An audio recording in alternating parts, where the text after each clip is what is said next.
अस्सलाम वालेकुम। आपके अपने चैनल खेल के मैदान से मैं हूं मजहर जावेद। नाजरीन, हेड कोच सरफराज अहमद को क्लीन चिट मिल गई, जबकि कप्तान शान मसूद का मुस्तकबिल अब तक गैर यकीनी सूरत-ए-हाल से दो चार है। आपको बताते चले कि सरफराज अहमद ही वेस्ट इंडीज और इंग्लैंड के दौरों में कौमी टेस्ट टीम के हेड कोच होंगे। ये दोनों दौरे इनके मुस्तकबिल के हवाले से बहुत अहमियत के हामिल होंगे। याद रहे कि ये कौमी टेस्ट टीम की कोचिंग के लिए दौरे बांग्लादेश के 2 टेस्ट मैचेस के लिए जिम्मेदारियां दी गई थी, जो मीरपुर और सैलट में खेले गए थे, और कौमी टीम को दोनों ही टेस्ट मैचेस में शिकस्त का कड़वा घूंट पीना पड़ा था, जिसके बाद ये के आसारियां शुरू हो गई थी कि सरफराज अहमद की बतौर टेस्ट टीम हेड कोच छुट्टी होने जा रही है और उनकी जगह अब साबिक कप्तान यूनुस खान जिम्मेदारियां संभालेंगे। दूसरी तरफ टेस्ट टीम के कप्तान शान मसूद की कौमी टीम में जगह तो पक्की है, लेकिन इनकी कप्तानी के हवाले से अभाव मौजूद है। शान मसूद 16 टेस्ट के दौरान इन्होंने 2 सेंचुरियां और 10 निस सेंचुरियों के साथ 1065 रन बनाए। शान मसूद के मुतबादल के तौर पर ऑलराउंडर और T20 कप्तान सलमान अली आगा टेस्ट टीम की क़यादत के मजबूत उम्मीदवार हैं, मगर इन्होंने अब तक इंग्लैंड में कोई टेस्ट मैच नहीं खेला है। सलमान अली आगा के बरक्स शान मसूद ने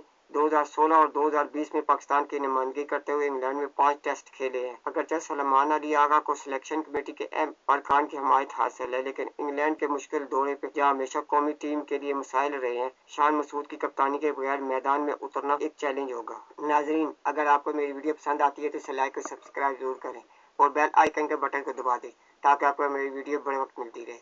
इसके साथ ही मैं आपसे इजाज़त चाहूँगा। अल्लाह हाफिज़।